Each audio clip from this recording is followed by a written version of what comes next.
everyone, it's Chaos World here, and I have Camille. In this light, she looks washed out, but Camille, and this is my wine and dollies, like probably part 1. And I don't have any wine because I don't really like alcohol. I have a little bit of water. So, yep. Some water. So I guess it's kind of like an update video, a little bit. So as you can see, I got this cute little outfit. Sorry, her hair is a bit messy right now, but this cute outfit that I forced Camille to wear. She didn't want to wear it at first. So there's that I got. And also, you probably can't see it in this light. No, it's not gonna happen. Nope. Oh, nope, not gonna happen. I tried, but there's another pair of eyes came in because a while back I ordered a bunch of eyes for my dolls, and they came in a little bit by a little bit, and I had green eyes, I think on Camille at the time, that I showed you guys, and these are blue that she has in now, and they're really sparkly. So I haven't been able to really capture it on camera or anything, but when she's in the light, the sparkle blue, and it's nice and pretty. So that is that, for at least Camille. Also, story-wise, so pretty much for me, story-wise, I have everything everywhere. I have like 5 notebooks with different random pieces of information, some on my phone, just like sometimes because I'm usually busy, really, really busy. So that's why these videos are so inconsistent, because I'm really busy all the time. So say I'm like, I don't know, traveling or something, and I think of like, oh, this is, like, think of something story-wise or feel inspired. Suddenly I'll like jot it down in my phone or jot it down in the notebook that I happen to have on me or something like that. So literally all my BJD story stuff is everywhere, and I want to try to put it all into one place. So I got a book a while back. It's a very big book. I didn't bring it out and it's in the closet right now, and probably take me like 10 minutes to go into my closet and pull it out.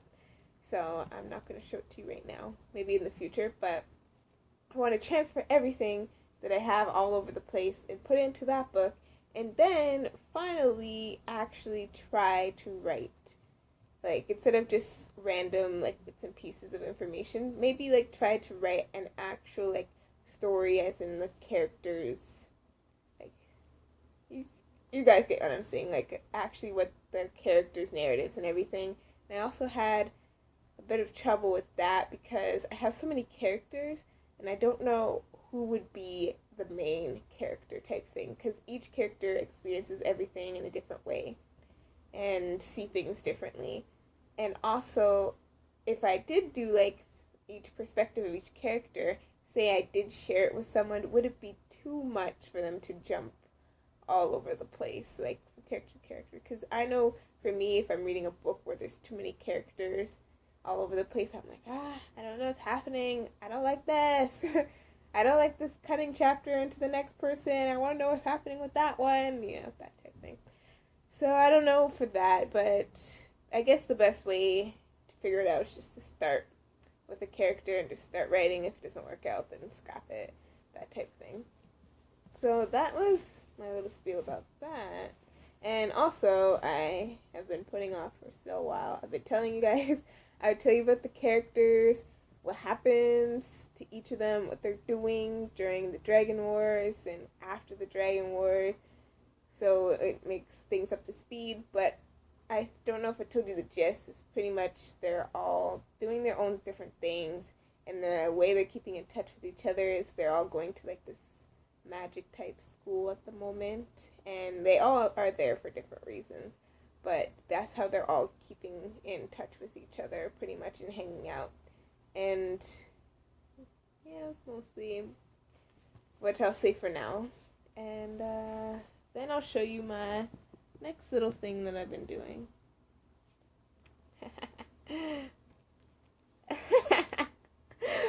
Check out Eon. He is really pissed. But where would I say?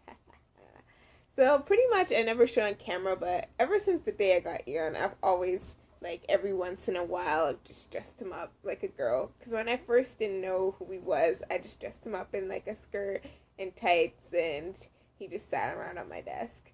So that's how he was. And had for a while, like, a lot of my characters have connections with Maybelle, which I do need to explain how her new witchy profession with Vlad is working.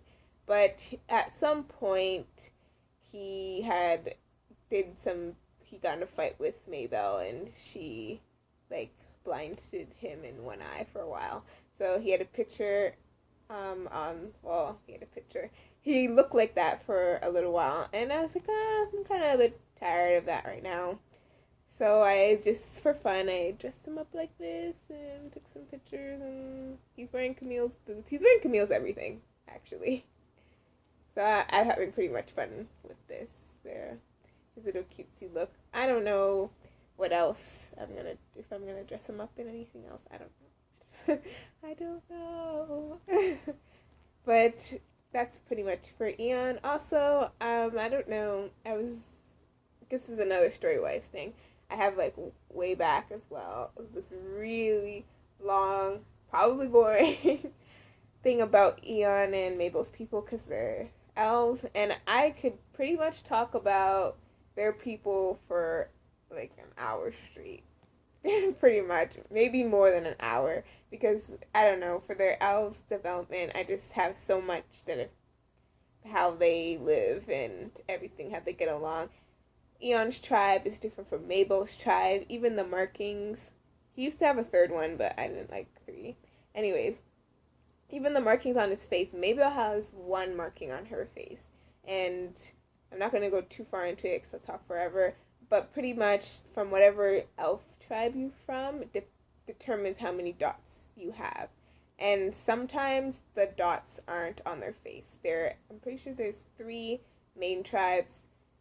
Mabel's people have 1 dot. Eon's people have 2 dots. And they generally put them on their face. And technically, I guess in their place it would be, I don't know if it would be a tattoo, but somehow they're markings. But there's another tribe which is known to be like the sneaky tribe. They don't put the dot on their face. They put it on a part of their body somewhere. But the thing about and they have 3 of them. And the thing about their dots, it's usually bigger.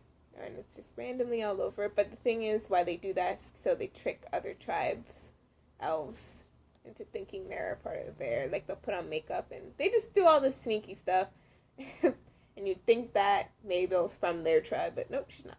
Anyways, so that is the whole Eon thing, and talk about elves and all that. I could talk more about how elves work in the future. If you guys want, just let me know. Because I could talk forever about elves, and if I talk more about the elves, I could talk more about Eon and his whole wolf DNA type, how the whole wolf thing affects him. Because I actually wrote that down in one of my many notebooks.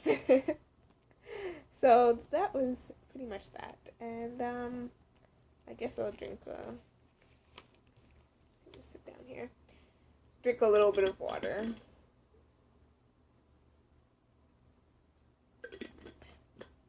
And also, with Eon, I mentioned a long time ago that he is naturally not this color. He's been dyed. So, I don't know if I could even show you on this camera, but I knew his dye wouldn't last forever. But it seems that it's finally starting to rub off, like, in the upper leg area. I wouldn't be able to show you guys without exposing him. But in the upper leg area, it's finally starting to rub off a bit. So I don't know if I'll just leave it for now. If it gets really bad, then it might be time for Eon to have another dye session. but this time it's by me, so it might not come out nice at all. But that was pretty much. This is 10 minutes, so I'm going to say this is the end of One Dollies Part 1. Part 2 is going to be talking about incoming dollies and Araka and some more story stuff because I love talking about stories. Anyways, bye!